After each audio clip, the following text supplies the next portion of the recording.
And thank you. Good evening, Mr. Chairman. It is a wonderful pleasure to see you here with that title around you. Absolutely. We are totally honored. It just perks everything up, knowing that you're going to be here in charge. And thank you, Troy. I'm honored, I'm blessed, and I'm so truly humbled to have the opportunity to serve you. And thank you, Troy. He asked me to bring you an update on the thing that has been put in as our stumbling block for this coming election. For any of you that have any doubt why we have the COVID out there, it is there because it's the Democrats' only path that they have to disrupting this election. And everything that's been done there has been designed to take what they thought was going to be a slam dunk, but we're turned out that we now are finding, and I hope it's not too late, that to call it a hoax was not truly, but it is a virus out there. But folks, it is not what it's made out to be.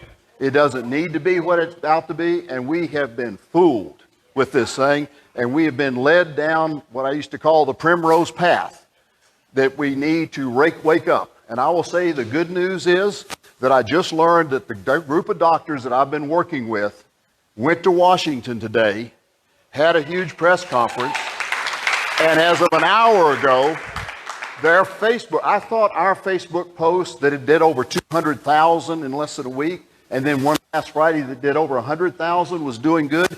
Theirs this afternoon went over 6.6 million posts already. So that tells you something about the recognition. So what I wanted to do here is just give you a quick update to have you understand why the group I worked with called Docs Don't Fear the COVID, Don't Fear the COVID. And so what happened here recently as it started to come to a head is that after several weeks of studying and reading and talking to doctors about what was going on, last week when I was down in Houston, I had a lady tell me about her mother-in-law that got the COVID in late March, went to the hospital with one lung filled, the other half filled, got her to the hospital where they gave her hydroxychloroquine, erythromycin, and zinc.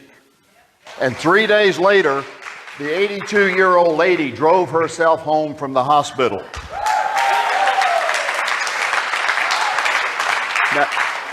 Now you couple that with a press conference in which our governor was asked about what did he see as the end game, essentially, that's a paraphrase, and his answer was, we won't know until we have medicines that we can treat this with.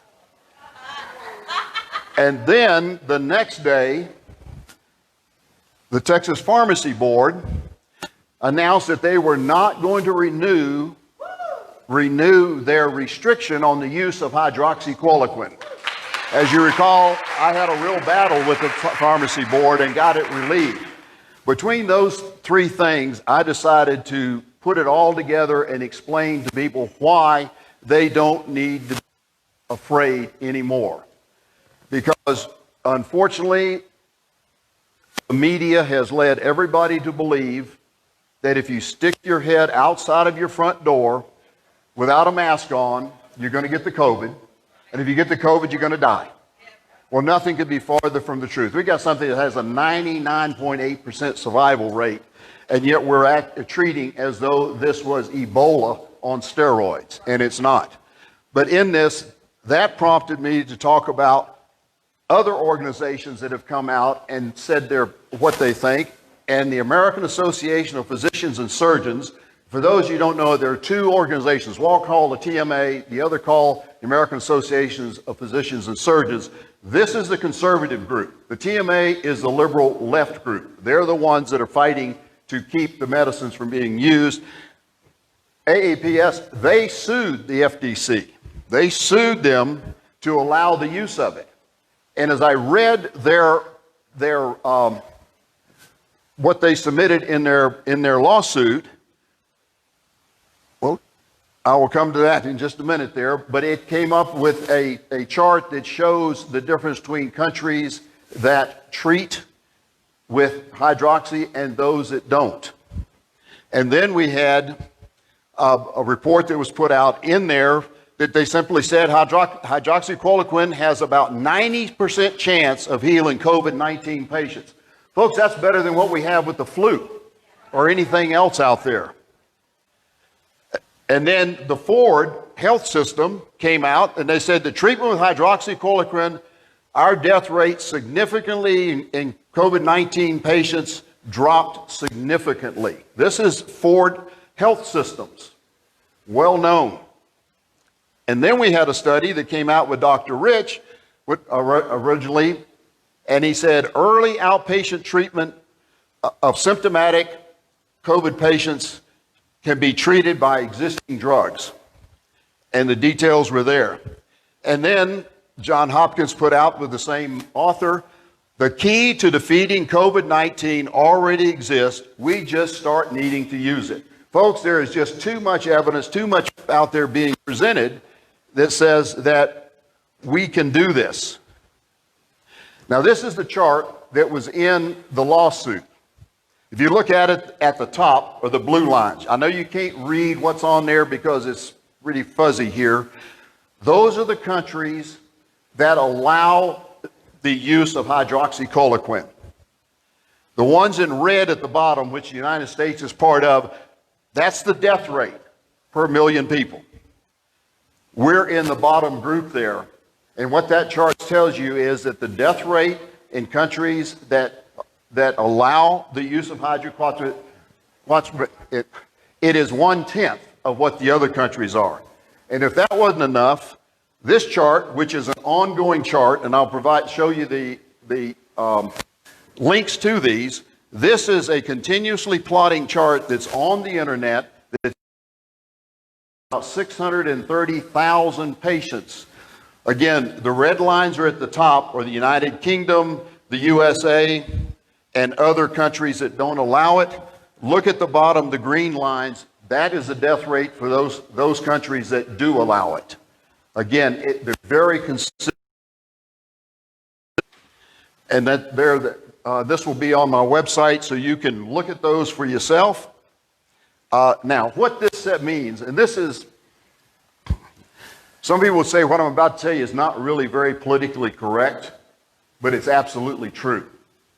And so we have had a huge number of deaths in Texas and the United States. Matter of fact, as of yesterday, the United States deaths are 145,982. In Texas, it's 5,038 people have died.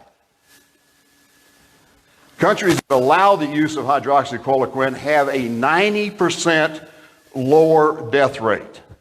And what that means is, in the United States, had we allowed the use of hydroxychloroquine and the other treatments, we would have at least 131,384 people still alive today.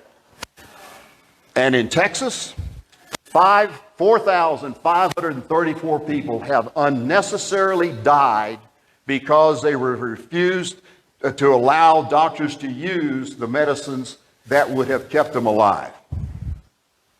They died unnecessarily. And what that is the FDA, the Texas Medical Board, Texas Pharmacy Association, CDC, NIH, and Health and Human Services all have the blood of these people on their hands. That death count, let's put it in perspective. Texans killed by enemies versus Texans killed by Texans. Texans killed by foreign enemies. In Vietnam, we lost 3,417 of our warfighters in Vietnam. And by Texans killed by Texans in this, over 5,000. We do more damage to our country than our enemies do. Do you see a problem here? And at the United States level, Americans killed by foreign enemies. In 9/11, we got really upset when there were almost 3,000 Americans killed by Muslim terrorists. But Right now, we've had 145,982 killed by our rules and regulations promulgated by bureaucrats. Do you really see a problem here? Okay. And why would we knowingly withhold medical treatment not be considered to be murder? You know, if you hypothetically were in a group, the three of you got together and one of them said, we need to rob this place. And they said, oh no, we don't want to do that. No, you don't have to do it. You just stand over here as a lookout. And you stand over here to drive the car. I'm going to go in and rob. Well, he goes in there and it doesn't work out too well and he ends up killing somebody in there. Do you know what you get charged with? Same murder. Those people who knew that this would work, but sat silent, just said, well, that's what they said in Washington, or that's what they said at the CDC, or that's what they said in NIH, we can't do anything about it. Those who did that are just as guilty as those who made it up. And that includes the people at the Federal Drug Administration, the Center for Disease Control, the Texas Medical Board, the Texas Pharmacy Board, presidential advisors, Texas Health and Human Services, and doctors and hospitals that refuse to use the medicines. And they have. I just had this past week, a very good friend of mine got a call that he had been tested positive at the hospital, sent home, told to take some Tylenol. Watch his blood oxygen level. He did. It got down to 92. He could barely talk, could barely breathe. He went back to the hospital.